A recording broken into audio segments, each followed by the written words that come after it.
په لاره ځم ټوله شرنګېږم په لاره ځم ټوله شرنګېږم ستا د تومر زنځیر په غاړه ګرځوم ملګریو لکه څنګه مشرانو بحثونه وکړل په موضوع باندې نو د دغې موضوع سره تړلې خبره کوم دا کوم تهمت دی خو دا کوم تهمت په موږ پورې تړلی شوی باید چې د دغې لپاره سنجیدګي ګامونه واخلو خو د سر له ورڅوو همدې خبره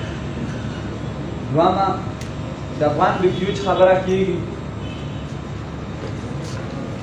افغان ریفیوج چې څوک هم په خوښه نه درومي چې څوک په خوښه نه درومي دا یې وطن دی دا یې زوی دی او دا د هېچا نه پټه خبره نه په دا مونږ ټول کلیر یو که یو سټیټ وي او په منځ کې لیاره وي یو کرښه وي یو کیسه وي یو سیاسي کیسه شته ټیک ده خو لومړي سهار کې چې مو کومه ټپه وویله د هغې مطلب او مقصد دا و د کوم نما او کوم تهمت په موږ پورې تړلی دی چې د هغې دپاره شریک او سنجیده ګامونه و چې افغان ریفیوج په خپله نه درومي نو د چا هېڅوک یې نشي شړلی او نه څوک کولی شي په دا باندې د ټول کمپاله ګوندونه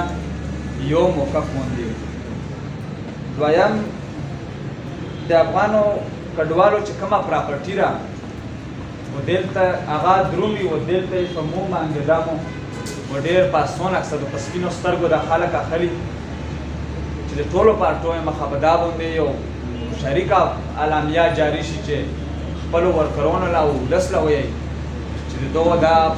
کوم امانت دی دلته که پراپرټي دی که ګوډی دی که بل شی دی چې دا څوک خیانت نه کړي او چې هغه څه جایزه طریقه وي چې په هغې سره یې هینډل کړی شي زه د ټولو کمپاله ګوندونو نه ډېر په عاجزانه دا اپیل کوم دا خواست کوم دا سوال کوم چې تاسو په خپلو بچو باندې سبق یې ویایو او خپلې لوڼه سکول لا او یونیورسټۍ لا لګو نو د افغانو د زموږ د بره وطن چې کوم د ایجوکیشن مسله د ګرلز ایجوکیشن مسله چې د مو تجویز دی چې دغې لپاره موږ د کمپاله ګوندونو یو شریک مومنټ یو شریک تحریک جوړ کړو د هغې دپاره موږ د ګرل ایجوکیشن دپاره کور وکړو دا مسله امونه خو نه برداشت کېږي چې هر وخت زه په دا باندې سوچ کوم یقین حقیقت خبره درته وکړم موږ ځوانان یو خامخا جذبات به د موږ وي او د موږ د جذباتو قدر دې وکړلی شي موږ له خوب نه راځي چې دا خبره د مو په ذهن کې تویږي چې د افغانستان د ګرل ایجوکیشن باندې کومه پابندي ده خبره راغونډوم مو تجویز ده چې دغې لپاره موږ یو شریک مومنټ یو شریک تحریک جوړ کړو او د هغې دپاره د حل لاره وکړو